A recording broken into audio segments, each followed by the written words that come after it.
ओम साईराम मैत्रिणींनो, मी आज तुम्हाला गोट किंवा पायपिंग कशी करायची ते सांगणार आहे. आता हे आपलं क्रॉसमध्ये कटिंग आहे. पट्टी जोडताना हे जे क्रॉस असतं फक्त ही वरील पट्टी उचलून याची छोट्या बाजूकडे मोठी बाजू, मोठ्या बाजूकडे छोटी बाजू अशा प्रकारे मांडून जोडून घेऊ. या सगळ्या पट्ट्या अशाच प्रकारे जोडून एक लांब पट्टी तयार करायची. हे पहा,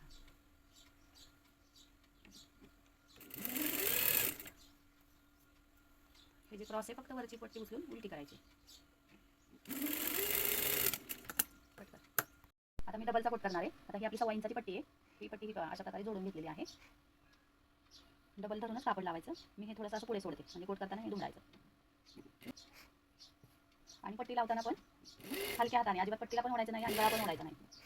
फक्त त्या गोल आकारावर पट्टी ठेवून पुढे लावायला सुरुवात करायची.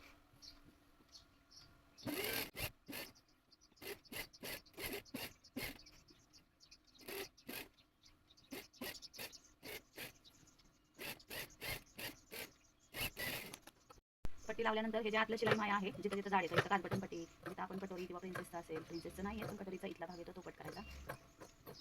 असं आतली शिलाई माया जास्त झालेली कटिंग करून घ्यायची म्हणजे एकसारखा आपला गोट येतो.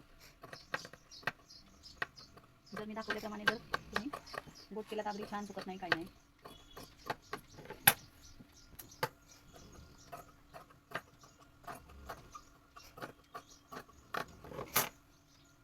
आता गोट तयार करताना हे पहा, हे जे शिलाई माया आहे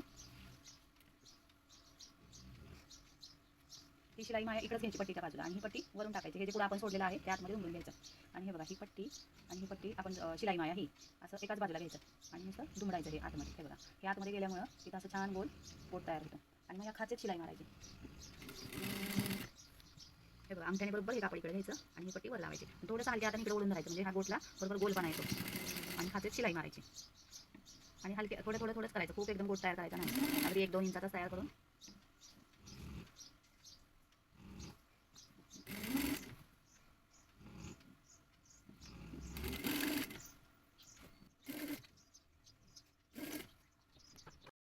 हे पहा, किती छान नाजूक गोट आलेला आहे. पलटी होत नाही, काही नाही. हे पहा,